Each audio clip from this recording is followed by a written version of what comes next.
La poussière volait au rythme des pas lents d'Élise Moreau sur la route de terre battue menant à Argentan. Le vent sec balayait les champs nus et le ciel, sans nuages, n'offrait aucun répit. Depuis des semaines, pas une goutte de pluie n'était tombée sur les terres normandes. Tout semblait brûlé, desséché, abandonné. À ses côtés, son fils Luc, âgé de 7 ans, avançait sans se plaindre, le visage souillé par la poussière, les yeux grands ouverts sur un monde trop rude pour son âge. Élise avait quitté son village la veille, poussée par le désespoir. Veuve depuis près de 2 ans, elle avait tout tenté pour faire survivre le petit lopin de terre laissé par son mari. Mais la sécheresse avait tout emporté. Le potager n'avait rien donné, les poules étaient mortes les unes après les autres, et les quelques pièces de monnaie gagnées à coudre ou à laver s'étaient envolées pour acheter un peu de pain quand il y en avait. Elle ne pouvait plus rester à regarder son enfant maigrir à vue d'œil. Le chemin vers Argentan était long, mais elle savait qu'au-delà des bois, là-bas, existaient des fermes encore debout, encore nourries par quelques sources souterraines, ou peut-être seulement par la chance. Elle avait entendu dire, dans le dernier village traversé, qu'une grande propriété tenait bon malgré la sécheresse. C'était son dernier espoir. Le soleil était déjà haut quand elle aperçut au loin la silhouette d'une barrière de bois. Une ferme, plus grande qu'elle ne l'avait imaginé. Elle sentit ses jambes trembler. L'épuisement était tel qu'elle se demandait comment elle tenait encore debout. Luc marchait en silence, son petit visage fermé, les lèvres craquelées. Il n'avait rien mangé depuis 2 jours, pas même une croûte de pain. « On y est presque », murmura-t-elle, bien qu'elle ne sache pas vraiment à qui elle parlait, à elle-même, à Luc, ou à ce Dieu lointain qu'elle ne priait plus depuis longtemps. Elle resserra son fichu autour de ses cheveux défaits et agrippa la main de son fils. Il ne fallait pas tomber maintenant. En approchant de la propriété, elle vit un champ de blé plus vert que les autres, un tracteur à l'arrêt, une grange à moitié ouverte. Tout semblait immobile. Il n'y avait ni chien, ni chant d'oiseaux, ni le moindre bruit de voix. Le silence, lourd comme un couvercle, recouvrait le lieu. Elle atteignit la barrière. Un panneau en bois grossièrement taillé y portait un nom presque effacé par le temps. Ferme Dumont. Elle jeta un regard à Luc. Il leva les yeux vers elle. Sa maigreur lui serra le cœur. Elle respira profondément et leva le loquet. Le grincement aigu du bois résonna comme un cri dans le silence de la campagne. Elle fit quelques pas puis s'arrêta. Une silhouette apparaissait au seuil de la maison principale. Un homme, debout, les bras croisés. Il ne bougeait pas. Élise sentit la panique lui monter à la gorge, mais elle l'avala d'un coup. Elle ne pouvait pas reculer maintenant. Elle poussa Luc légèrement devant elle et s'avança. « Bonjour », dit-elle d'une voix éraillée. L'homme ne répondit pas. Il la regardait, impassible. « Je m'appelle Élise Moreau. Voici mon fils, Luc. Nous venons du village de Saint-Étienne. » Sa voix se brisa. Elle chercha les mots. Il lui échappait. « Nous avons faim », finit-elle par dire. Le silence s'installa. L'homme, vêtu d'une chemise de lin usée, un chapeau posé sur la tête, ne disait rien. Son regard passait d'Élise à Luc, puis revenait sur elle. Il ne semblait ni surpris, ni ému, simplement présent. Elle sentit ses jambes fléchir, et pour la première fois depuis des jours, elle laissa une larme couler. Pas pour supplier, mais parce qu'elle n'avait plus de force pour la retenir. « Un morceau de pain, c'est tout ce que je demande. Je peux travailler, je peux tout faire. » Le silence s'étira encore. Puis, enfin, l'homme parla. Sa voix était grave, lente, mais ferme. « Je vais vous emmener à la ferme. » Ce n'était pas une invitation, c'était une décision, ni douce, ni brutale, juste tranchée. Élise hocha la tête sans réfléchir. Elle aurait accepté n'importe quoi. Luc s'accrocha à sa jupe, les yeux ronds. L'homme tourna les talons sans un mot de plus. Elle le suivit, traversant la cour sèche, les pieds traînant dans la poussière. Elle ne savait pas encore que cette propriété, silencieuse et vaste, cachait bien plus qu'un simple abri. Mais à cet instant, tout ce qu'elle voyait, c'était un toit, et peut-être un bol de soupe. Le sol de la cour craquait sous les pas d'Élise, tandis que le silence pesant de la ferme semblait s'épaissir à mesure qu'ils avançaient. Henri Dumont ne s'était pas retourné une seule fois depuis qu'il avait prononcé ces mots tranchants. Il marchait avec une régularité mécanique, les bras ballants, le dos légèrement courbé sous le poids d'années de labeur et peut-être de solitude. Élise, elle, suivait sans oser parler, guidée par un instinct de survie plus fort que la fatigue. Luc, la main toujours agrippée à sa jupe, jetait des regards inquiets autour de lui. La maison principale de la ferme Dumont se dressait avec austérité, ses murs de pierre grise rapiécés par endroits, son toit d'ardoise sombre recouvert de mousse. 2 volets étaient clos et la porte en bois lourde et rayée semblait avoir résisté à toutes les intempéries. À droite, une grange massive au toit effondré partiellement. À gauche, un potager à l'abandon, des rangées inégales où quelques plantes résistaient encore. Henri s'arrêta enfin devant une porte latérale de la maison. Sans un mot, il l'ouvrit, révélant une cuisine sombre, au mobilier simple. Une grande table en bois brut, quelques chaises dépareillées, une cheminée éteinte. L'air y était tiède, chargé d'une odeur de terre, de cendres et de légumes secs. « Qu'asseyez-vous » dit-il simplement, désignant la table. Puis il se dirigea vers un buffet en bois, en sortit un pot de soupe froide qu'il versa dans une casserole. Le tout se fit sans bruit superflu, sans hâte ni maladresse. On sentait qu'il connaissait chaque geste, chaque objet, chaque centimètre carré de cette cuisine. Élise, les jambes tremblantes, s'assit doucement, gardant Luc contre elle. Elle observa le fermier du coin de l'œil, essayant de comprendre à qui elle avait affaire. Il ne paraissait ni cruel, ni particulièrement bienveillant. Son visage était dur, marqué par le soleil et les années, mais ses gestes n'étaient pas brusques. Il n'avait ni accueilli, ni repoussé. Il avait simplement agi, comme s'il faisait ce qu'il fallait, sans s'encombrer d'émotion. Lorsqu'il posa 2 bols de soupe sur la table, Élise murmura un remerciement à peine audible. Luc, lui, plongea la cuillère avec une hâte mêlée de prudence, comme s'il craignait qu'on lui reprenne l'assiette. Henri resta debout, les bras croisés, observant sans mot dire, comme s'il évaluait chaque bouchée avalée. Le silence était total, troublé seulement par le cliquetis des cuillères et les soupirs de soulagement de l'enfant. Quand ils eurent terminé, Henri fit un signe de tête et sortit sans prévenir. Élise hésita une seconde, puis se leva pour le suivre. Il les mena jusqu'à la grange. À l'intérieur, un coin avait été dégagé. 2 paillasses grossières posées au sol, une couverture usée repliée sur l'une d'elles. Aucun meuble, aucune intimité. Une lucarne sale laissait entrer un filet de lumière. Il s'arrêta, les mains dans les poches. « Vous pouvez dormir ici, pas de bruit après la tombée de la nuit. Le petit ne va pas près des écuries. » Il laissa la phrase en suspens, comme si elle devait se suffire à elle-même. Puis, sans autre explication, il tourna les talons et s'éloigna à pas lents. Élise resta figée quelques instants. Elle n'avait pas rêvé ces mots. C'était bien une injonction, un avertissement.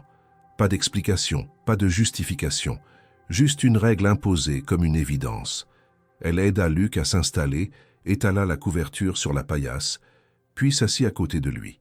L'enfant, malgré la rudesse du lit, s'endormit presque aussitôt. Elle, en revanche, resta éveillée, le regard fixé sur le bois de la charpente au-dessus d'elle. Le lendemain, le bruit d'un seau qu'on posait à terre la réveilla. Une jeune femme, la trentaine, les cheveux tirés sous un foulard, se tenait à l'entrée. Elle ne dit rien, fit un geste vers le seau, de l'eau, puis s'éloigna. Élise comprit qu'elle ne devait pas attendre de salutations ni d'explications. Ici, tout se faisait dans le silence. Au fil des jours, elle s'intégra au rythme de la ferme, ou du moins tenta de le faire. Henri ne lui assigna jamais de tâches précises. Elle se mit à laver la vaisselle après les repas, à balayer les sols, à raccommoder les vêtements déchirés qu'on laissait près de la porte. Personne ne la remerciait, personne ne la corrigeait non plus. Tout semblait être un test, mais elle ne savait jamais si elle le réussissait.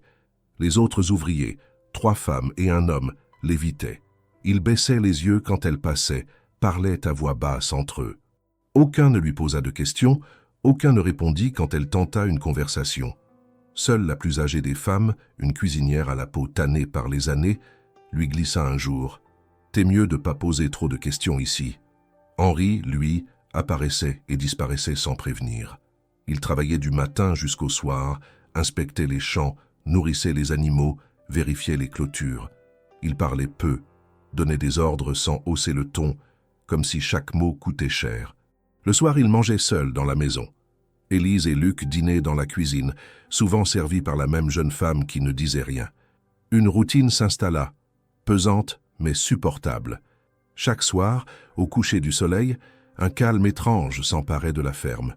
Les portes se fermaient, les lumières s'éteignaient rapidement. Personne ne traînait dehors, Même les animaux semblaient se tapir. Élise le remarqua au bout d'une semaine. À peine la lumière déclinait-elle que tout se figeait. Henri, sans jamais expliquer, avait imposé une règle tacite. Plus un bruit après le crépuscule. Et le plus étrange, c'était le regard qu'il posait sur Luc quand le garçon s'approchait trop des écuries. Un regard inquiet, presque nerveux. Il ne criait pas, mais sa voix devenait sèche. Il ne doit pas aller là-bas, jamais. Élise, bien qu'épuisée, commença à sentir un malaise grandissant. Il ne s'agissait pas seulement de pauvreté ou de rudesse. Quelque chose, dans cette ferme, restait en suspens. Les regards fuyants, les règles muettes, les zones interdites, tout semblait dicté par une mémoire commune dont elle était exclue. Elle se surprit un soir à fixer la maison principale, là où Henri vivait seul. Une fenêtre à l'étage restait toujours fermée. Une fois, elle aperçut une ombre derrière le rideau, trop grande pour être Henri, trop immobile pour être un reflet. Mais elle détourna vite les yeux. Dans la paillasse, cette nuit-là, Luc lui murmura « Maman, pourquoi il ne nous parle pas ici ?» Élise le serra contre elle. Elle n'avait pas la réponse. Mais au fond d'elle, elle sentait qu'ils n'étaient pas seulement des étrangers sur une terre inconnue. Ils étaient entrés dans un lieu suspendu où chaque silence racontait une histoire que personne n'osait prononcer. La lumière du matin filtrait à travers les planches disjointes de la grange, projetant des lignes pâles sur les paillasses. Luc dormait encore, recroquevillé sous la couverture rêche, tandis qu'Élise, déjà levée, s'aspergeait le visage avec un peu d'eau puisée dans le seau laissé chaque jour à l'entrée. La routine s'était installée comme un manteau de poussière, silencieuse, lourde, inévitable. Rien ne bougeait vite sur la ferme du Mont, mais tout avançait avec une régularité presque inquiétante. Henri n'avait jamais reparlé du soir de leur arrivée. Pas une question sur leur passé, pas une mention de ce qu'ils avaient laissé derrière eux. Chaque jour, il apparaissait au détour d'un champ, à l'entrée de l'écurie, au pas de la porte, comme s'il surgissait du décor lui-même. Ses paroles étaient brèves, ses ordres clairs mais jamais criés. Il dégageait une autorité que personne n'osait défier, pas même du regard. Même les animaux semblaient s'y soumettre sans résistance. La maison principale restait hors de portée. Élise n'y avait été qu'une seule fois, le soir de leur arrivée, pour manger. Depuis, on leur apportait les repas directement à la grange, où, parfois, elle était autorisée à les prendre dans la cuisine, à l'écart des autres. Une fois, elle avait proposé de nettoyer la vaisselle, mais on lui avait répondu d'un simple hochement de tête désapprobateur. Ici, rien ne se faisait de manière spontanée. Tout devait être observé, appris en silence. Les autres ouvriers, 2 femmes plus jeunes et un homme au visage fermé, continuaient à l'éviter. Les regards qu'ils posaient sur elle n'étaient ni hostiles ni méprisants. Ils étaient prudents, comme si s'approcher d'Élise risquait de réveiller quelque chose qu'ils préféraient garder endormi. Chaque interaction était limitée au strict nécessaire, souvent réduite à un geste, un froncement de sourcils, un simple mot lâché sans émotion. Même Luc, pourtant curieux, avait cessé de poser des questions après plusieurs silences pesants en guise de réponse. Un jour, alors qu'elle balayait la cour, Élise croisa le regard de la plus âgée des employées, celle qui travaillait à la cuisine. La femme s'appelait Adèle. Elle avait les cheveux gris noués sous un fichu et des mains noueuses, marquées par des années de cuisine et de travail. Ce matin-là, Adèle sortait un panier de légumes du cellier. Quand Élise s'approcha pour l'aider, elle murmura seulement « Ce que tu fais, fais-le bien, et tais-toi ». Rien d'autre. Pas une question, pas un mot d'encouragement. Juste ce conseil, aussi abrupt que nécessaire. Élise se conformait à tout. Elle cousait les vêtements abîmés qu'on laissait discrètement à côté du seau d'eau. Elle remettait en état le potager, arrachait les mauvaises herbes, repiquait ce qu'elle pouvait sauver. Elle lavait les sols à genoux, sans qu'on le lui demande. Henri l'observait souvent sans qu'elle le sache, du seuil d'un hangar ou depuis l'ombre d'un arbre. Un jour, il la surprit en train de réparer une poignée de porte branlante dans la remise. Il resta un long moment à la regarder, puis dit simplement « Elle le faisait aussi avant ». Élise ne répondit pas. Il ne précisa pas de qui il parlait, mais elle comprit. Il y avait des choses qui ne se disaient pas ici. Des souvenirs suspendus, accrochés au mur comme ces cadres retournés qu'elle avait entrevus un soir, en passant près d'une fenêtre. La maison avait cette odeur particulière des lieux figés, où rien n'a changé depuis longtemps. Une fois, en nettoyant les marches de l'entrée, Élise remarqua qu'une porte restait toujours fermée, celle à l'étage, au bout du couloir. Elle n'avait jamais vu Henri l'ouvrir, ni même s'en approcher. Mais elle sentait qu'elle occupait une place particulière dans l'architecture du silence. Luc, quant à lui, s'était adapté à sa manière. Il passait ses journées à courir dans les champs permis, à observer les insectes entre les rangées de légumes, à parler aux poules et aux chèvres comme s'il en faisait ses confidents. Il posait moins de questions maintenant, mais ses yeux, eux, n'avaient rien perdu de leur curiosité. Il s'éloignait rarement de la grange, respectant la consigne stricte d'éviter les écuries. Une fois, il en avait approché la porte en bois, mais s'était ravisé à temps. Henri l'avait vu et avait prononcé son prénom d'un ton si sec qu'Élise avait cru y entendre une peur réelle. Le soir, il dînait seul. Le silence s'étendait avec la nuit. Luc posait parfois la tête sur les genoux de sa mère et s'endormait en lui tenant la main. Élise restait éveillée, écoutant les bruits du bois, le vent dans les arbres, le craquement des poutres. Elle s'imprégnait de la vie de cette ferme étrange, de ses non-dits, de ses habitudes millimétrées. Mais elle sentait aussi que quelque chose pesait sur chaque geste, chaque parole étouffée. Un jour, elle décida de parler un peu plus. À l'heure du déjeuner, alors qu'elle coupait du pain pour Luc, elle demanda à Adèle « Il y a longtemps que vous travaillez ici ?» La cuisinière s'arrêta net. Elle fixa Élise avec un regard lourd, puis reprit son travail sans répondre. Le message était clair, la parole ne servait à rien ici. Elle n'était ni bienvenue, ni utile. Ce soir-là, Luc lui dit « Maman, pourquoi le monsieur il est toujours tout seul? Il parle jamais. » Élise caressa ses cheveux, pensant à cette même question qu'elle se posait chaque jour sans oser la formuler. Henri était une présence constante, mais insaisissable. Il n'était ni hostile ni accueillant. Il tolérait, il réglait, il contrôlait, mais il ne partageait rien. Il vivait dans une maison pleine de meubles qu'on ne touchait pas, de pièces qu'on n'ouvrait pas, de souvenirs que personne ne semblait vouloir nommer. Dans les jours qui suivirent, Élise tenta d'en apprendre plus. Elle observait les autres employés, écoutait leurs murmures échappés à la va-vite. Elle comprit que cette maison avait connu un drame, peut-être plusieurs. Mais ce n'était pas un lieu hanté au sens mystique.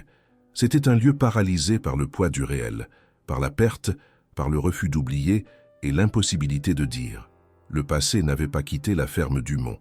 Il s'y était incrusté comme une tache indélébile sur le bois brut d'une porte qu'on refuse de repeindre. Et Élise, avec son enfant, avait été accueillie non pas comme une aide, mais comme un miroir involontaire de ce qui avait été perdu. Elle le comprenait peu à peu, à chaque silence, à chaque regard fuyant. Elle n'était pas seulement une étrangère, elle était la fracture dans un équilibre déjà fragile. Le ciel, ce matin-là, avait une teinte plus pâle que d'habitude, comme si la lumière hésitait à se poser sur la ferme Dumont. Élise, déjà levée, lavait à la main quelques linges dans un baquet d'eau tiède qu'elle avait chauffé à la cuisine. La vapeur légère s'élevait dans le silence, se mêlant aux odeurs persistantes de terre et de bois humide. Luc dormait encore dans la grange, roulé dans la couverture qu'elle avait rapiécée quelques jours auparavant. Chaque matin, elle se levait avant tout le monde pour accomplir une tâche nouvelle, se rendre utile avant même qu'on le lui demande. Elle savait qu'ici, le travail n'était pas seulement une nécessité, c'était la seule forme de langage acceptable. Depuis leur arrivée, Élise avait peu à peu intégré des routines sans jamais en avoir reçu d'instructions explicites. Il n'y avait pas de liste de tâches, pas de planning accroché au mur. Pourtant, chaque geste, chaque déplacement semblait s'inscrire dans une logique invisible que tous les autres comprenaient instinctivement. Elle les observait longuement pour anticiper les horaires, les trajets, les gestes attendus. Quand la cloche accrochée à la grange retentissait, tout le monde se mettait en marche sans un mot. Quand le soleil passait derrière le grand chêne au centre de la cour, c'était le signal pour rentrer les outils. Et lorsque le silence total s'installait à la tombée du jour, il fallait déjà être à l'abri, les portes verrouillées de l'intérieur.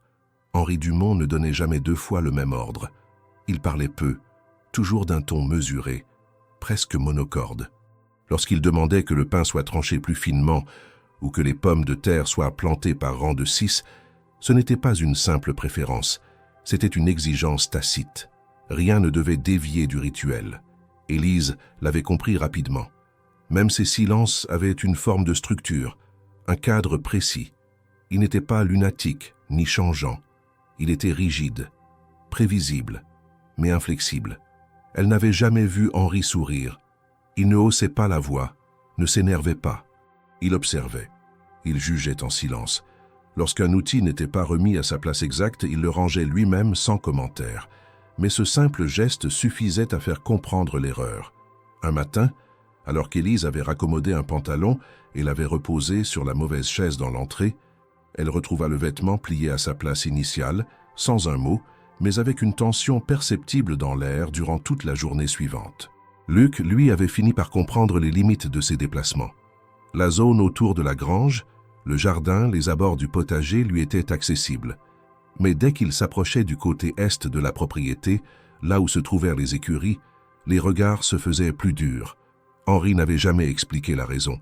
Il n'avait fait que répéter une seule fois, d'un ton net, « Pas là-bas, c'est tout ». Ce fut suffisant. Mais ce fut aussi intriguant. Élise n'aimait pas l'idée d'interdit sans explication. Elle avait été élevée dans la clarté rude des règles paysannes. Ce qui est interdit est nommé, expliqué, compris. Ici, c'était différent. On ne disait pas les raisons. On agissait comme si elles allèrent de soi. Et ceux qui osaient poser des questions recevaient en retour des regards vides ou des silences pesants. Un jour, alors qu'elle aidait à récolter les carottes dans le jardin, elle demanda à l'un des ouvriers, un certain Marcel, pourquoi la porte du hangar près des écuries restait toujours fermée. Il arrêta son geste, la fixa brièvement, puis reprit son travail sans répondre. 1 heure plus tard, elle surprit une conversation chuchotée entre Marcel et Adèle, la cuisinière. Elle n'entendit pas les mots, mais leur ton était clair. Parler de ce qui n'était pas dit n'était pas seulement mal vu, c'était une forme de trahison.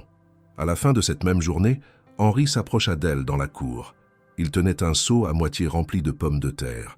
Il s'arrêta devant elle, planta son regard dans le sien et dit simplement « Inutile de poser des questions. Tant que vous êtes utile, vous êtes à votre place. » Il tourna les talons, laissant Élise avec cette phrase qui résonna longtemps dans son esprit. Ce n'était pas une menace. Ce n'était même pas une mise en garde. C'était une règle non dite, mais énoncée à voix haute pour la première fois. Les jours suivants, Élise se concentra encore davantage sur les tâches. Elle recousait les rideaux déchirés, polissait les casseroles oubliées au fond du cellier, nettoyait le carrelage ancien de l'entrée pierre par pierre. Elle s'investissait sans relâche, comme pour mériter une présence discrète, une place tolérée. Elle ne cherchait plus à comprendre. Elle observait, elle écoutait, et elle devinait. La nuit, elle veillait parfois, écoutant les bruits du vent à travers les tuiles, les pas légers d'animaux dans la cour, ou les craquements réguliers du bois de la grange. Luc dormait profondément, sa respiration paisible comme un repère. Elle se surprenait à penser à ce que cette ferme avait été autrefois. Elle imaginait des enfants courant dans la cour, une femme chantant dans la cuisine, des rires, des repas partagés. Tout cela avait dû exister. On ne construit pas une ferme aussi vaste sans y mettre de la vie. Mais aujourd'hui, il ne restait que des ombres d'habitude, des gestes répétés avec une précision vide. Le 8e jour, Henri lui demanda de superviser la préparation des conserves d'hiver avec Adèle. Cela signifiait qu'il lui faisait confiance, ou qu'il testait ses limites. Les bocaux s'empilaient sur la table de la cuisine. Tomates, haricots, betteraves. Tout était mesuré, étiqueté, aligné. Le silence entre les deux femmes n'était pas hostile. Il était fonctionnel. À un moment, Élise osa demander « Et l'hiver dernier, combien étiez-vous ici ?» Adèle s'arrêta, essuya ses mains sur son tablier, puis répondit « C'est pas la saison qu'il faut compter, c'est les absents. » Cette phrase resta en elle comme un grain de sable dans une chaussure. Elle la répéta mentalement plusieurs fois. Ce n'était pas une réponse, mais c'était un aveu. Dans cette ferme, les absents comptaient plus que les vivants. Les règles n'étaient pas là pour l'ordre. Elles étaient là pour protéger un équilibre fissuré. Le soir même, Henri s'assit sur le banc près de la porte, les coudes sur les genoux. Élise, qui passait avec un panier de linge, ralentit le pas. Il leva les yeux vers elle. « Vous êtes forte, vous comprenez vite. » Elle hocha la tête sans répondre. Il ajouta « Ici, on vit avec les choses comme elles sont, pas comme on voudrait qu'elles soient. » Puis il se leva, rentra dans la maison et referma la porte.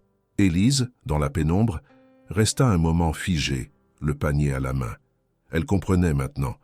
Elle comprenait que dans cette ferme, ce n'était pas l'inconnu qu'il fallait craindre, mais le connu. Ce que tous savaient, mais refusaient de nommer. Ce passé tapis dans les habitudes, ces règles imposées non par autorité mais par mémoire. Une mémoire lourde, intacte, jamais exorcisée, mais jamais mythifiée non plus. Simplement là, dans chaque regard, dans chaque porte fermée, dans chaque coin, que Luc n'avait pas le droit d'approcher. La grange, malgré son austérité, était devenue pour Élise un espace familier.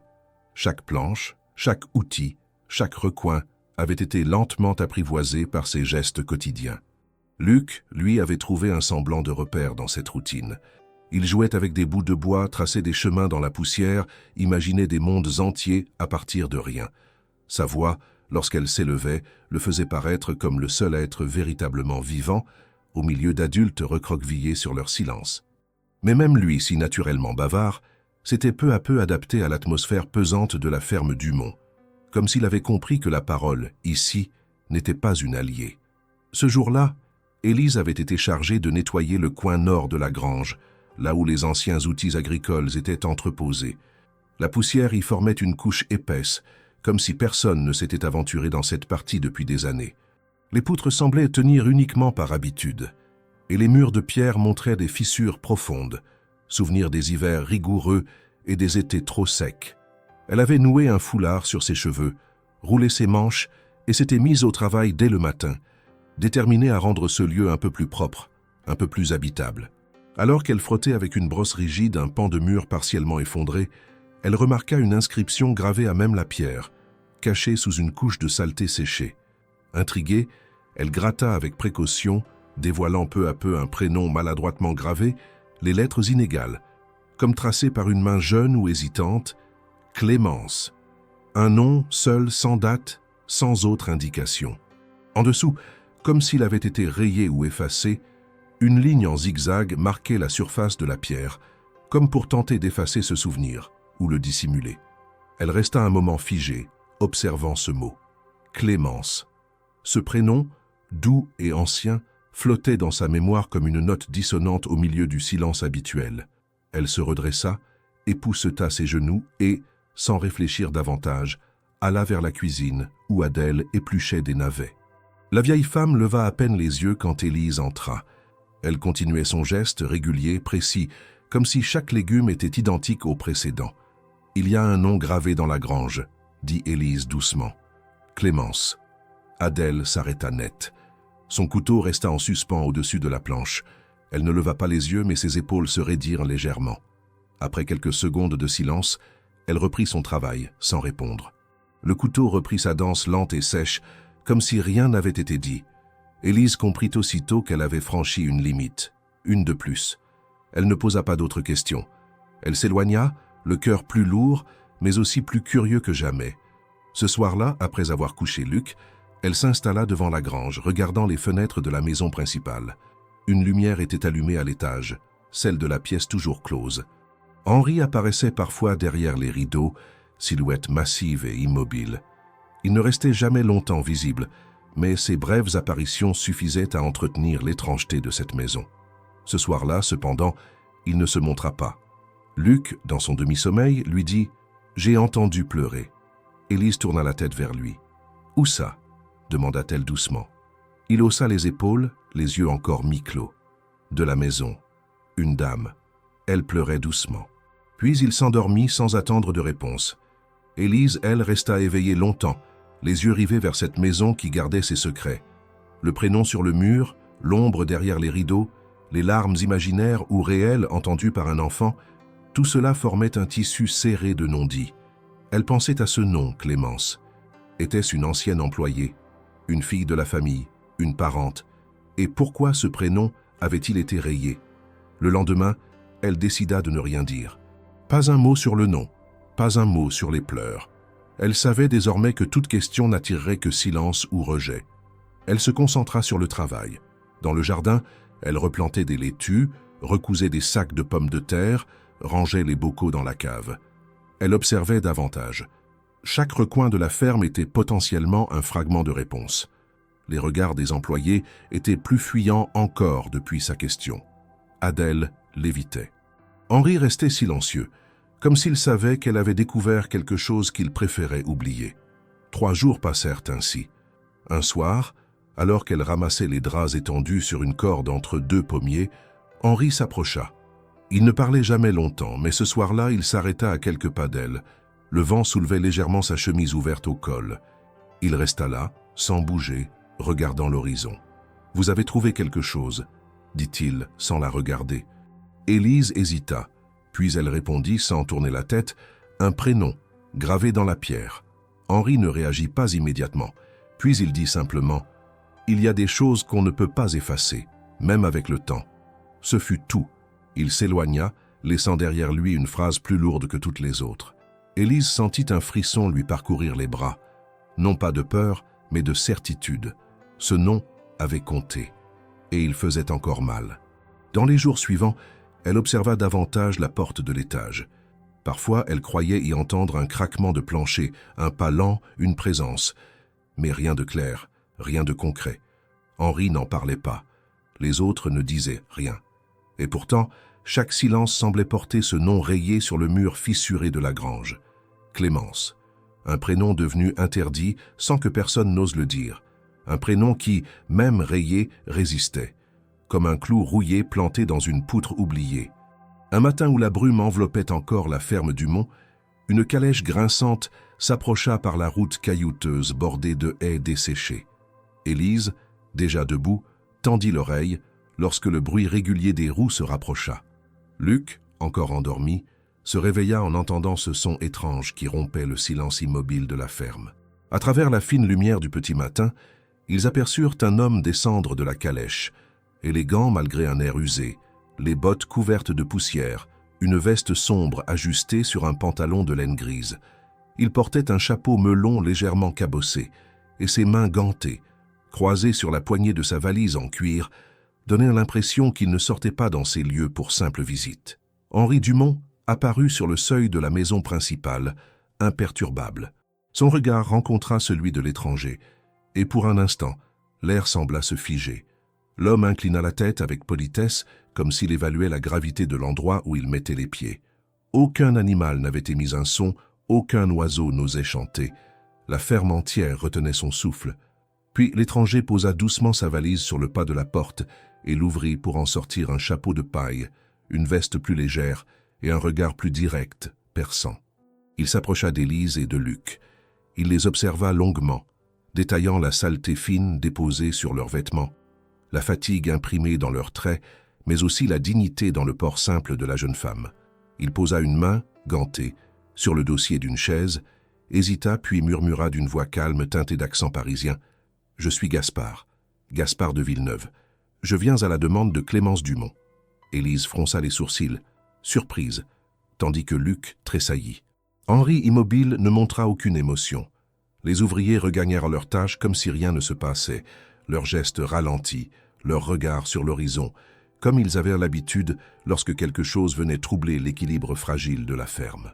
Gaspard se tourna vers Henri et revêtit un air grave, presque solennel. « Monsieur Dumont, je souhaite récupérer ce qui appartenait à ma sœur, cet héritage dont elle parlait jadis. » Henri pinça les lèvres, la mâchoire serrée. Il répondit d'une voix sèche et mesurée, « Si vous êtes venu pour ça, vous perdez votre temps. Ici, rien n'est à vendre. » Le ton était plat, sans colère, mais ferme, comme un refus scellé par des années de douleur et de déni. L'étranger inclina légèrement la tête, comme s'il comprenait la gravité du refus. Il observa la maison avec un regard pénétrant, scrutant les volets clos, les fenêtres fermées, les murs silencieux. Puis il posa à nouveau son regard sur Élise, légèrement plus doux. « Je suis aussi ici pour comprendre ce qui est arrivé à ma sœur. Vous semblez être nouvelle ici. Peut-être pouvez-vous m'aider. » La proposition flottait entre eux, tendue comme une corde. Élise sentit le cœur de Luc battre vite. Elle regarda Henri qui détourna le regard, fixa le potager desséché comme pour y chercher un secours invisible. Pendant les heures qui suivirent, Gaspard inspecta la ferme avec une attention méticuleuse. Il observa les bâtiments, toucha du doigt le bois des portes, regarda les écuries interdites, hésita un instant devant la porte toujours fermée à l'étage, puis baissa les yeux comme s'il prenait la mesure d'un silence qu'il savait lourd. À midi, il demanda du pain et du fromage, qu'on lui apporta sans un mot. Il mangea seul à un coin de la table de la cuisine, ses yeux scrutant sans cesse l'entrée, comme s'il s'attendait à voir surgir un visage ou entendre un appel. Adèle, la cuisinière, jeta des coups d'œil furtifs dans sa direction, les rideaux tremblant légèrement derrière lesquels s'abritaient des secrets. Aucun des employés ne parlait. Le seul son venait du couteau qui découpait le pain, du plateau posé sur la table, du verre d'eau rempli avec soin. Gaspard avalait lentement, observant chacun des gestes qui l'entouraient, notant l'espace, la distance entre les corps, la réserve imposée par tous. Après le repas, il se leva, rassembla ses affaires et s'approcha d'Élise. « Je veux voir les registres de la maison, dit-il. Tout ce qui concerne ma sœur, lettres, papiers, affaires. » Henri, présent, resta muet. Il finit par hocher la tête, un geste lent, comme s'il acceptait un défi qu'il savait perdu d'avance. Un domestique ouvrit la porte de l'étage, marcha lentement dans le couloir, puis revint, signalant que le vieux meuble de chêne, dans la chambre fermée depuis des années, contenait quelques dossiers, actes, factures, lettres, qu'il présenta à Gaspard sur une vieille table. L'étranger feuilleta les papiers avec soin, les mains gantées, les fronçant légèrement par instants. Il retira un vieux cahier gris aux pages jaunies dont le titre avait été effacé. Il l'ouvrit, examina les premières lignes, hésita comme s'il cherchait un sens que le texte lui refusait. Puis, refermant le cahier, il releva les yeux, le regard dur. « Beaucoup de choses ne collent pas », murmura-t-il pour lui-même. Ces mots ne s'adressaient à personne en particulier, mais résonnèrent dans la pièce comme une condamnation silencieuse. Élise, en observant la scène, comprit que l'arrivée de Gaspard n'était pas un hasard. Il n'était pas là pour réclamer un héritage, mais pour réveiller un passé silencieux. Elle vit la tension monter entre les murs, plus vive qu'à son arrivée. Les regards fuyants devinrent plus pressants, les gestes plus saccadés. Le soleil descendait lentement, et avec l'ombre, la peur, la méfiance, la fragilité d'un équilibre fragilisé refit surface. Gaspard referma les papiers, les posa doucement sur la table et s'adressa à Henri d'un ton ferme mais mesuré. « Vous ne pouvez pas continuer à vivre dans le silence. Vous devez répondre. Pourquoi ma sœur a-t-elle disparu? Qu'est-il arrivé à Juliette ?» Le nom clair glacé traversa l'air. Henri resta immobile, respirant lentement, avec cette même rigidité contenue depuis toujours. Il ne répondit pas. Il tourna les talons et sortit, laissant la pièce vide et glacée par son mutisme. Quand la porte claqua, l'air sembla se figer. Luc posa sa main sur le bras d'Élise, tremblant, comme s'il craignait pour la première fois que le sol sous leurs pieds pouvait se dérober. Adèle, les yeux baissés, reprit son ouvrage, ignorant tout comme si rien ne venait de se passer. Mais Élise avait compris. L'étranger avait réveillé quelque chose, un secret vieux, puissant et douloureux. Ce n'était plus seulement leur survie qui comptait, mais la vérité. Et elle flottait désormais dans chaque regard, chaque silence, chaque planche de bois craquée. Gaspard n'était pas un sauveur, mais un révélateur. Et la ferme Dumont, jusque-là figée dans le déni, allait devoir affronter ce que l'on avait voulu enterrer pour toujours. Le ciel s'était obscurci ce matin-là, menaçant de pluie pour la première fois depuis des semaines. Une fine brume couvrait la cour de la ferme, rendant les contours flous et incertains. Élise s'était levée avant l'aube, comme chaque jour, mais ce matin avait un goût d'imprévu. Henri était resté enfermé dans la maison principale depuis la confrontation avec Gaspard, et les autres employés circulaient avec une tension visible dans les gestes, comme si chacun marchait sur des braises. L'atmosphère s'était épaissie, presque palpable. Il ne s'agissait pas d'une peur vague, mais d'une inquiétude contenue, prête à déborder. Luc, lui, avait remarqué ce changement sans le dire. Il n'était plus le même enfant depuis quelques jours, plus silencieux, plus attentif. Il passait de longues heures à observer les environs, à écouter les conversations à demi-mot, à examiner les objets laissés dans les coins comme s'ils pouvaient lui parler. Depuis l'arrivée de Gaspard, il sentait que quelque chose avait changé. La nuit, il posait des questions à sa mère qu'elle ne savait pas comment formuler en retour.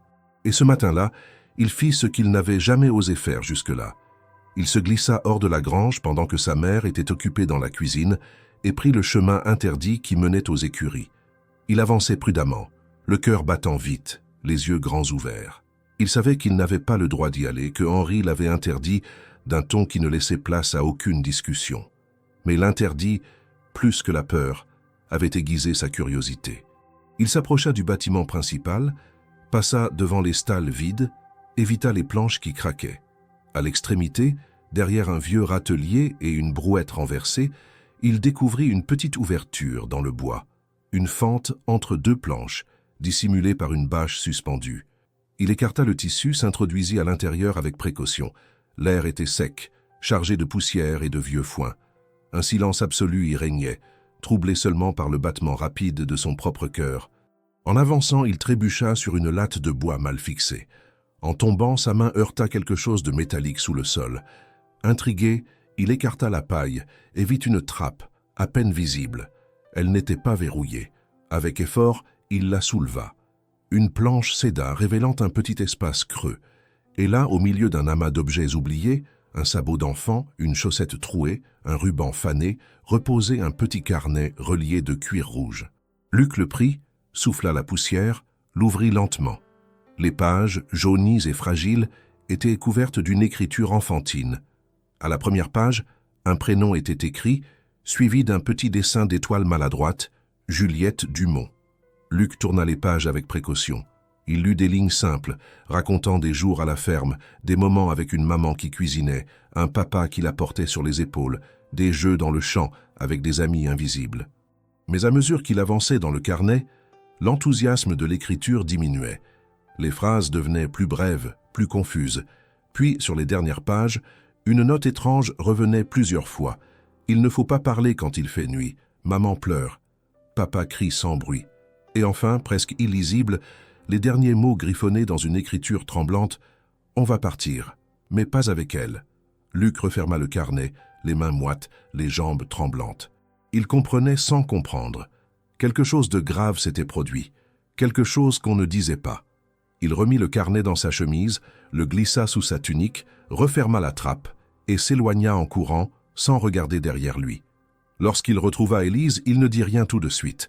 Il attendit que la nuit tombe, que les voix s'éteignent, que les lampes se soient soufflées.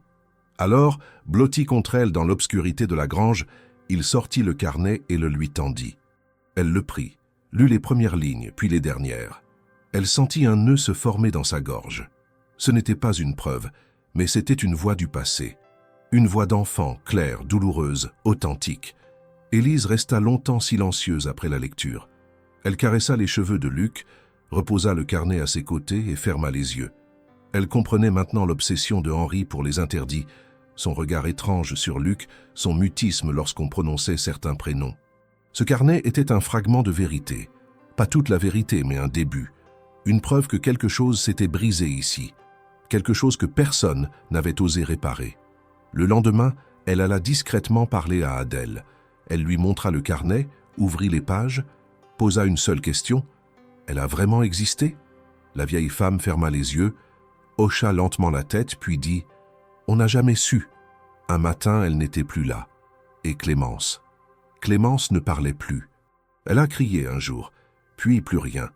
Henri a dit qu'il fallait continuer, et on a continué. Élise comprit qu'il n'y avait pas eu enquête, pas de lettres, pas d'explication. Juste une disparition et un silence érigé en muraille. Le carnet de Juliette était resté là, dissimulé dans l'endroit interdit, comme une mèche encore humide au fond d'un feu éteint. Elle retourna à la grange, prit Luc dans ses bras et lui murmura qu'il avait bien fait, qu'il avait vu ce que personne n'osait plus regarder. Que, parfois, la vérité se cachait là où les adultes avaient décidé de ne plus chercher. Mais elle savait aussi que ce carnet ne pouvait pas être gardé en secret. Il fallait le confronter à celui qui vivait avec les fantômes. Henri Dumont n'avait pas encore vu le carnet. Mais il sentirait bientôt son poids, car l'enfant qu'il regardait chaque jour comme une ombre familière avait trouvé ce que l'homme refusait de revivre. Et désormais, plus rien ne pourrait rester enterré. L'air de la ferme semblait plus lourd à mesure que les jours passaient. Depuis que Luc avait remis à sa mère le carnet de Juliette, chaque détail, chaque recoin de la propriété paraissait chargé d'un sens nouveau. Élise n'observait plus seulement les gestes des autres. Elle décodait maintenant les silences, les trajectoires, les portes qu'on ouvrait trop lentement ou jamais. Le mutisme de Henri, l'évitement d'Adèle, les regards fuyants de Marcel, tout cela composait une toile cohérente dans laquelle le nom de Juliette, à peine murmuré, faisait vibrer une tension enfouie depuis longtemps. Ce matin-là, la routine avait repris son cours apparent. Nourrir les poules, trier les légumes, superviser les conserves d'automne. Mais Élise, derrière ses gestes habituels, n'avait plus qu'une pensée en tête, accéder à la cave de la maison principale. Elle n'en avait jamais eu l'autorisation directe, mais elle savait que les cuisines y donnaient accès, par une porte discrète souvent laissée entr'ouverte quand la chaleur de l'âtre devenait trop forte. Elle s'était arrangée pour s'occuper de tâches de cuisine ce jour-là, sous prétexte d'assister Adèle avec les bocaux de betterave. Vers la fin de l'après-midi, alors qu'Adèle était sortie pour aller chercher du thym dans le jardin, Élise poussa lentement la porte de la cave. Elle descendit sans bruit les marches de pierre humides, une main posée sur le mur pour garder l'équilibre. L'air y était plus froid, chargé de moisissures et de poussière. Une ampoule nue pendait au plafond, alimentée par un vieux câble tordu. Elle tira la chaîne et la lumière vacillante révéla un désordre maîtrisé.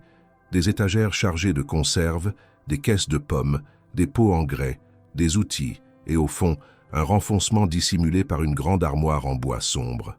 Elle s'approcha. L'armoire était massive, ancienne, mais la serrure avait été brisée depuis longtemps. Elle ouvrit lentement les portes et découvrit, derrière un empilement de couvertures usées et de vieux draps, plusieurs cartons rangés avec soin. À l'intérieur, des objets de petite taille. Une robe d'enfant pliée avec une délicatesse troublante, un ours en peluche à moitié déchiré, une paire de chaussures de cuir très usées. Sur l'une des chaussures, un prénom cousu à la main, Juliette. Elle sentit un serrement profond dans la poitrine. Chaque objet portait la trace d'un attachement, mais aussi d'un abandon. Rien n'avait été détruit. Tout avait été conservé, rangé, comme si on attendait encore qu'on vienne les réclamer. Plus loin, dans une boîte plus petite, elle trouva une poupée en chiffon, aux cheveux de laine et aux yeux cousus. Sur sa robe, un petit médaillon brodé, le même nom, Juliette. Élise resta un long moment là, accroupie, tenant la poupée entre les mains. Ce n'était pas un entrepôt de souvenirs, c'était un sanctuaire. Henri n'avait rien jeté. Il avait tout gardé, figé dans le temps. Et si aucun de ces objets n'avait été déplacé depuis, c'était parce qu'il refusait d'admettre que tout était terminé. La disparition n'avait jamais été acceptée. Le deuil n'avait jamais été fait. Au moment où elle allait refermer l'armoire, un cahier glissa entre deux piles. Elle le ramassa. C'était un registre banal, sans couverture, avec une écriture adulte cette fois. Les premières pages relataient des détails de la ferme, des comptes, des listes de matériel. Mais au fil des pages, des notes plus personnelles apparaissaient, des phrases éparses, des dates. Une ligne revint plusieurs fois, « Clémence ne parle plus », et une autre, « Juliette ne veut plus dormir, elle a peur ». Puis, plus loin, une dernière note isolée, sans date, « Je les ai perdues toutes les deux. Mais si elle revient, tout sera prêt. » Rien d'autre. Élise referma le cahier avec précaution, le remit à sa place. Elle savait qu'elle ne devait rien emporter. Pas encore. Mais elle avait maintenant la certitude que la douleur de Henri n'était pas seulement une hypothèse. C'était un fait, concret, matériel, enfermé dans des caisses, dans des habits pliés, dans des phrases griffonnées à l'encre noire. En remontant l'escalier, elle retrouva Adèle devant l'évier. La vieille femme la fixa un long moment, sans un mot. Puis elle se tourna, reprit son travail. Élise savait qu'elle avait été vue, mais qu'aucune question ne viendrait. Ici, les silences tenaient lieu de confession. Ce soir-là, elle s'assit à l'entrée de la grange, pendant que Luc jouait avec des cailloux, dessinant dans la terre des chemins imaginaires. Elle pensa aux objets dans la cave, à la robe, aux chaussures, aux médaillons. Et surtout à cette phrase répétée, « Si elle revient, tout sera prêt ». Henri avait figé la maison dans une attente impossible. Et ce n'était pas une attente mystique, mais une décision. Il refusait de tourner la page. Il avait conservé les preuves, comme pour pouvoir recommencer là où tout s'était arrêté. Mais le temps ne se recolle pas ainsi. Il s'accumule, il altère, il rend plus lourd ce que l'on ne veut pas lâcher.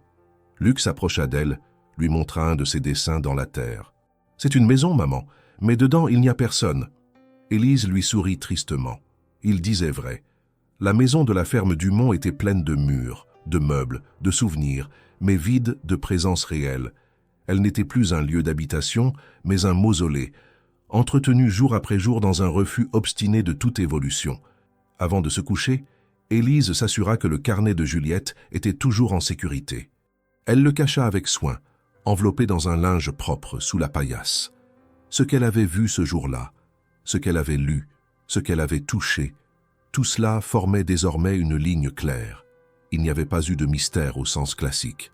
Il y avait eu des faits, une disparition, une femme brisée, un homme enfermé dans un passé qu'il n'avait jamais accepté. Et désormais, la présence de Gaspard sur la propriété, les questions de Luc, la curiosité d'Élise, tout cela faisait craquer peu à peu la surface de ce monde immobile. La cave ne contenait pas des reliques d'un drame inconnu.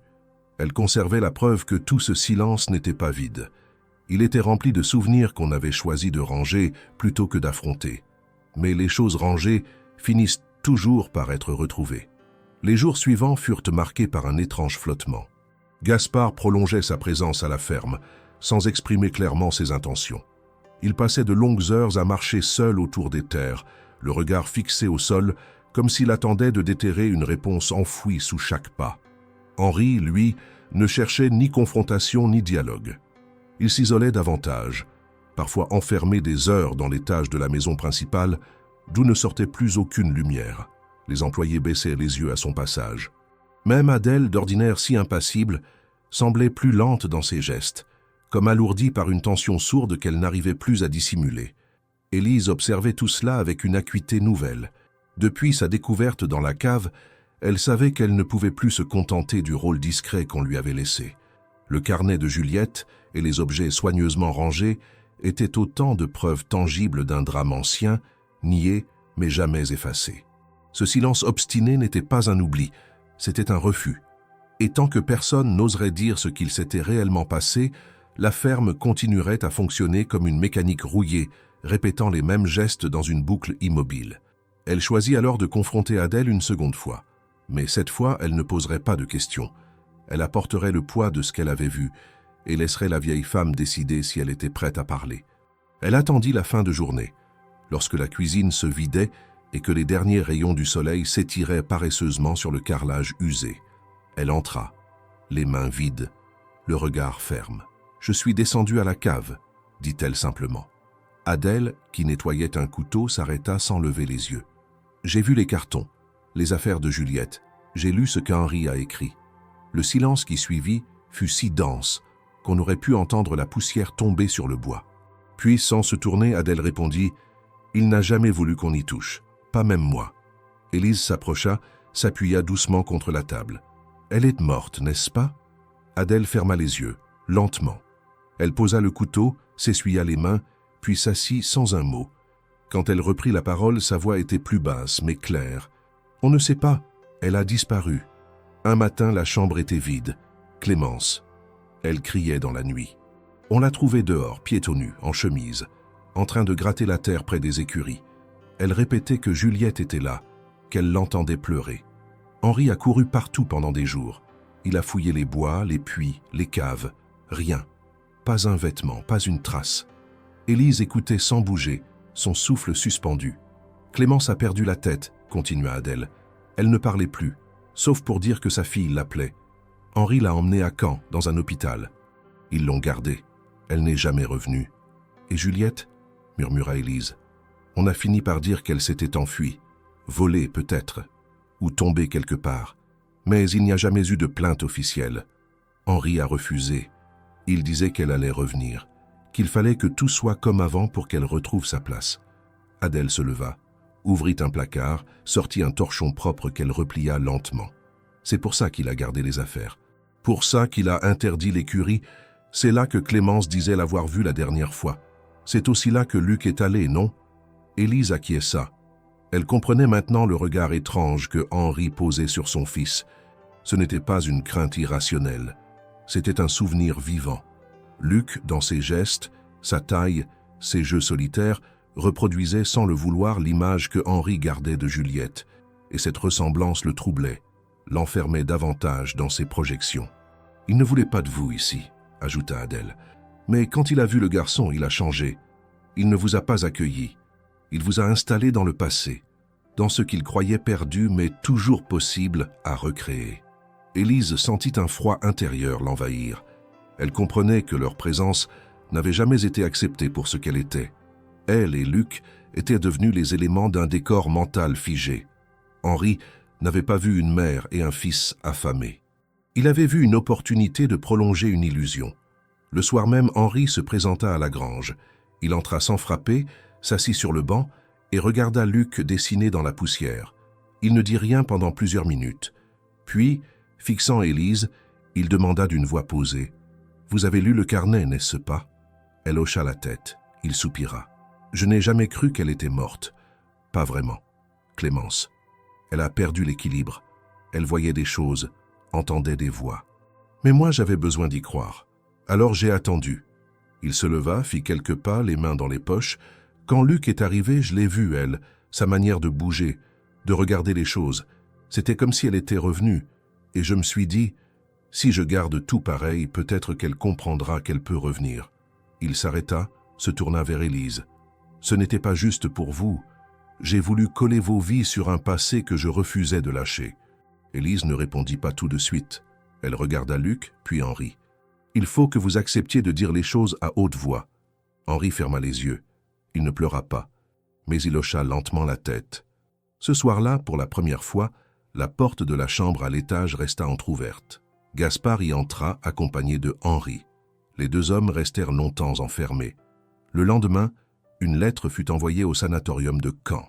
Henri avait décidé de faire transférer Clémence près de la ferme, dans un établissement plus proche, plus paisible. Il ne parlait pas de retour, ni de guérison, mais de proximité, d'apaisement. Élise, en repassant devant les écuries, s'arrêta. Elle regarda longtemps la porte, puis reprit son chemin. Elle savait qu'elle n'aurait plus besoin d'y entrer. La vérité, désormais, n'avait plus besoin de se cacher dans l'ombre. La tension, longtemps contenue, finit par trouver un point de rupture lorsque Gaspard convoqua Henri sur le terrain, situé derrière la grange, en fin d'après-midi, alors que le soleil projetait de longues ombres sur la terre sèche. Aucun des ouvriers ne travaillait plus à cette heure, mais tous restaient de proches, prétextant des tâches inachevées, attirés par l'idée que quelque chose allait enfin être dit. Même Adèle, le torchon encore à la main, s'était figée à la porte de la cuisine, les yeux rivés sur les deux hommes. Henri était arrivé le premier, comme toujours, droit, silencieux. Gaspard, vêtu d'une chemise claire et d'un pantalon de laine sombre, tenait en main une pochette de documents. Il laissa passer un moment de silence avant de parler. « Ces terres, ou du moins une partie d'entre elles, m'appartiennent légalement. Elles faisaient partie du patrimoine de Clémence, que j'ai le droit d'administrer en son absence. » Henri ne répondit pas. Il fixait le sol, les bras croisés. Gaspard poursuivit, plus ferme, « Je suis resté silencieux par respect, mais tu vis ici depuis des années, isolé, enfermé, avec des gens qui travaillent sans comprendre ce que tu fais. Cette ferme ne tourne plus normalement. Tu n'as pas renouvelé les récoltes, tu as laissé des parcelles à l'abandon. Et maintenant, tu te sers d'une femme et de son fils pour combler un vide que tu refuses d'admettre. » Les mots frappèrent comme des pierres. Henri releva enfin la tête. « Tu ne sais rien de ce que j'ai fait pour que ce lieu tienne debout. Tu n'as jamais posé un pied ici depuis que Clémence a été emmenée.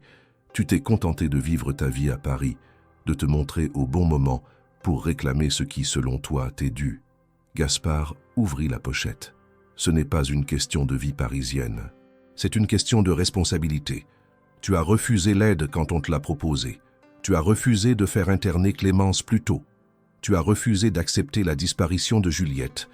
Et maintenant, tu refuses de reconnaître que tu n'es plus en état de gérer cette ferme. » Henri avança d'un pas. Son visage n'était pas colérique, mais dur, fermé. « Tu ne m'as jamais compris. Tu as toujours traité Clémence comme une femme fragile. Tu l'as éloignée de moi dès que tu pouvais. Et aujourd'hui, tu voudrais effacer tout ce que j'ai fait sous prétexte que je n'ai pas su oublier ?» Le silence s'installa. Tous les regards convergeaient vers eux. Même Luc, caché derrière un tonneau, observait avec attention. Élise, debout près de la porte du hangar, suivait chaque mot, chaque geste. Elle savait que cet échange n'était pas seulement un conflit familial, c'était une fracture mise à nu, un combat entre deux visions irréconciliables de ce que signifiait la perte. Gaspard rangea les papiers, puis reprit « Je n'ai pas envie de vendre ces terres. Je pourrais, et j'aurais raison de le faire, mais ce n'est pas mon but. Je veux qu'on mette fin à cette mascarade. Tu ne peux pas continuer à vivre ici comme si rien n'avait changé. Cette ferme n'est pas un sanctuaire, ce n'est pas un mausolée. C'est une terre vivante, et elle mérite autre chose que ton silence. » Henri détourna le regard, puis parla plus bas. « Tu crois que je ne le sais pas? Tu crois que je n'ai pas vu que je m'étais trompé? Mais c'est ici qu'elle a vécu, c'est ici qu'elle a disparu. Et tant que je ne savais pas, tant que je ne savais pas ce qui lui était arrivé, je ne pouvais pas abandonner. Il s'arrêta, visiblement au bord de quelque chose qu'il retenait depuis longtemps. Juliette n'est pas revenue. Clémence n'a jamais guéri. Et moi, je suis resté là, à tout garder, parce que je ne savais rien faire d'autre. Gaspard s'adoucit, baissa la voix. Tu n'as pas à porter ça seul, mais il faut que tu laisses cette ferme respirer. Elle étouffe, et ceux qui y vivent aussi. Henri ferma les yeux. Le silence dura longtemps. Puis il dit simplement « Je ne suis pas contre toi, mais je ne peux pas continuer comme avant. » Il fit demi-tour, retourna vers la maison. Gaspard resta là, seul, fixant l'horizon.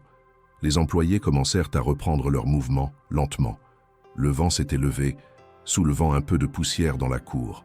Plus tard dans la soirée, Henri demanda à parler à Élise, seule. Ils s'assirent sur le banc près de la grange. Il lui dit d'une voix calme mais plus fatiguée qu'à l'ordinaire « Je vais m'éloigner. Pas pour fuir, pour me soigner, pour comprendre comment vivre autrement. » Il fit une pause, regarda Luc qui dessinait dans la terre non loin de là. Il m'a rappelé trop de choses. J'ai cru pouvoir recommencer quelque chose. Mais je comprends maintenant que ce n'était pas juste. Pas pour lui. Pas pour vous. Élise ne répondit pas tout de suite. Elle posa doucement la main sur le bois du banc, fixa les champs à l'abandon. « Et la ferme ?» Henri hocha la tête. « Je veux que vous la repreniez.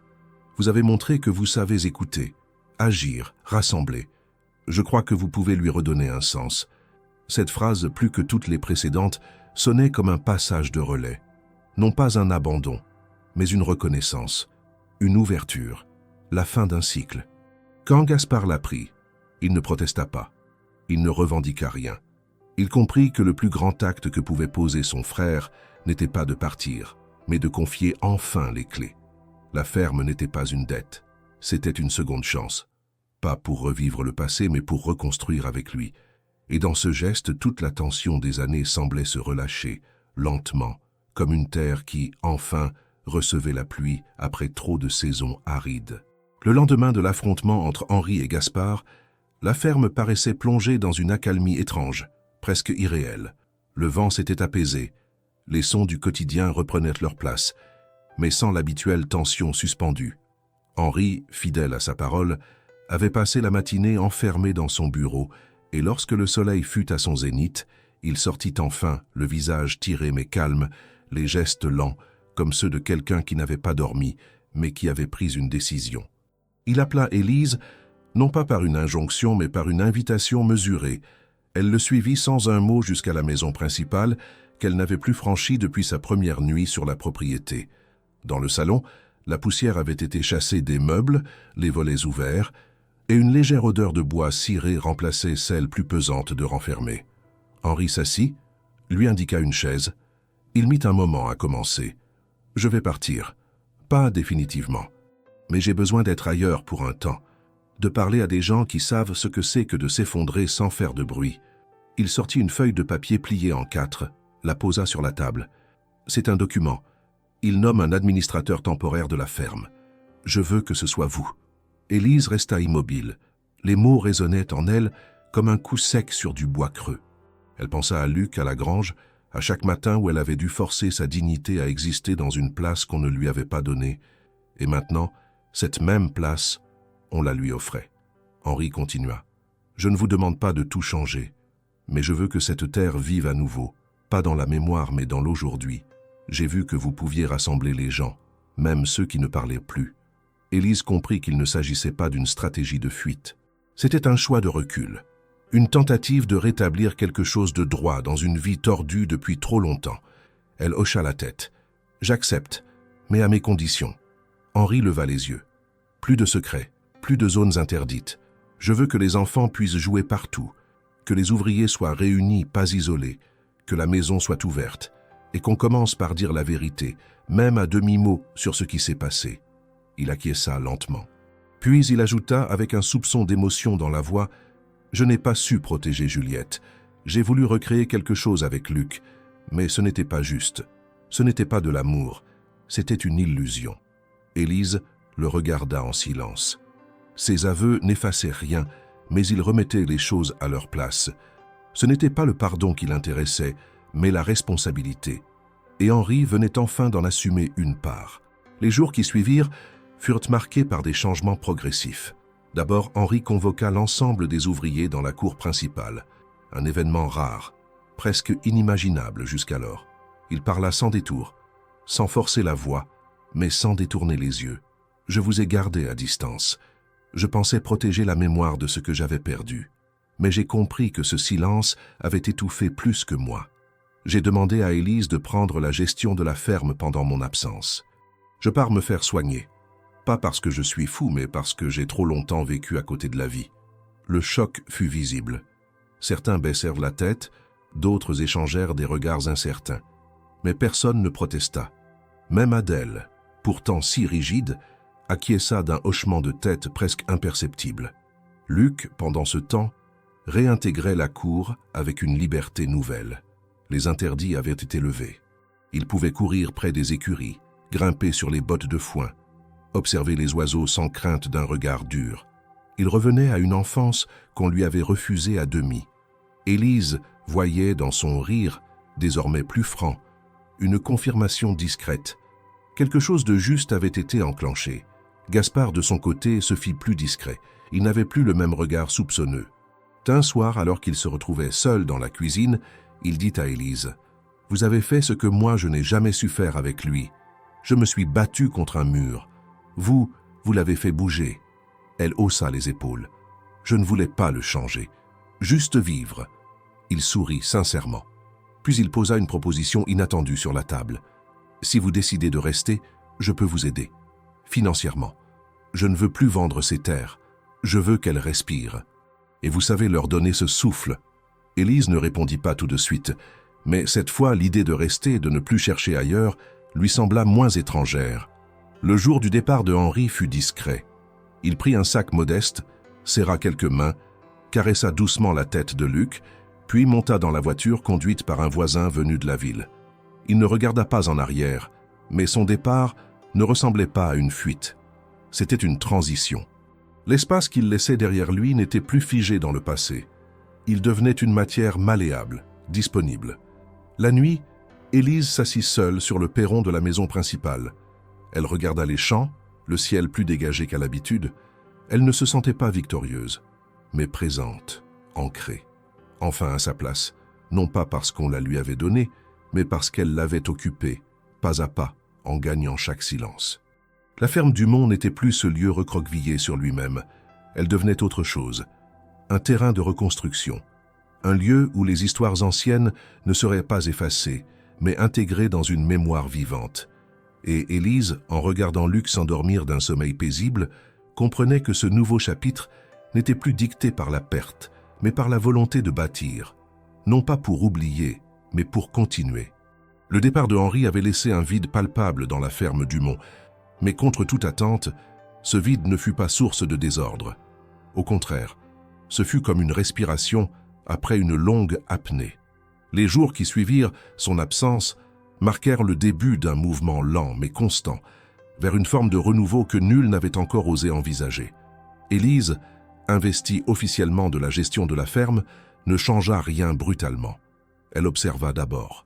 Elle écouta les habitudes de chacun, identifia les résistances, repéra les besoins tus depuis longtemps. Puis, elle commença à réorganiser, non pas avec autorité, mais avec cohérence. La première chose qu'elle fit fut d'ouvrir les espaces. Les pièces restées fermées, comme la salle à manger et la véranda, furent nettoyées, aérées, rendues accessibles. La grange ne servait plus uniquement de lieu de sommeil pour elle et Luc, mais devint un endroit de partage, où les employés pouvaient se réunir en fin de journée pour discuter, lire, parfois même chanter à voix basse. Elle demanda à Adèle de proposer des menus variés, avec les légumes disponibles, et autorisa que chacun vienne cuisiner s'il le souhaitait. Ce geste, simple en apparence, brisa une barrière invisible entre ceux qui servaient et ceux qui étaient servis. Luc, lui, s'épanouissait dans cette nouvelle dynamique. Son rire résonnait librement dans la cour, il inventait des jeux, entraînait les autres enfants des environs à venir jouer autour de la mare, à construire des cabanes avec les vieilles planches abandonnées. Il était devenu un point de lumière, un petit cœur battant qui donnait à la ferme une nouvelle pulsation. Il ne demandait rien, mais recevait de chacun un regard plus doux, plus attentif. Même Marcel, l'ouvrier taciturne, se surprenait parfois à lui fabriquer des jouets en bois pendant ses temps morts. La deuxième étape du changement fut la réorganisation des cultures. Élise convoqua Gaspard, lui montra les cartes des terres, les comptes approximatifs, les possibilités de rendement. Elle n'avait jamais été formée à la gestion agricole, mais elle connaissait la terre, ses cycles, ses besoins. Avec l'aide d'un ingénieur agricole venu de la préfecture, elle restructura les cultures, redonna de la vigueur aux parcelles abandonnées, instaura un système de rotation plus efficace. Gaspard finança les semences, apporta même quelques ouvriers saisonniers.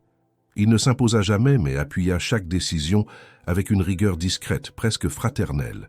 Peu à peu, les ouvriers cessèrent de se comporter en exécutants et commencèrent à faire des propositions. Adèle suggéra de rénover la laiterie abandonnée.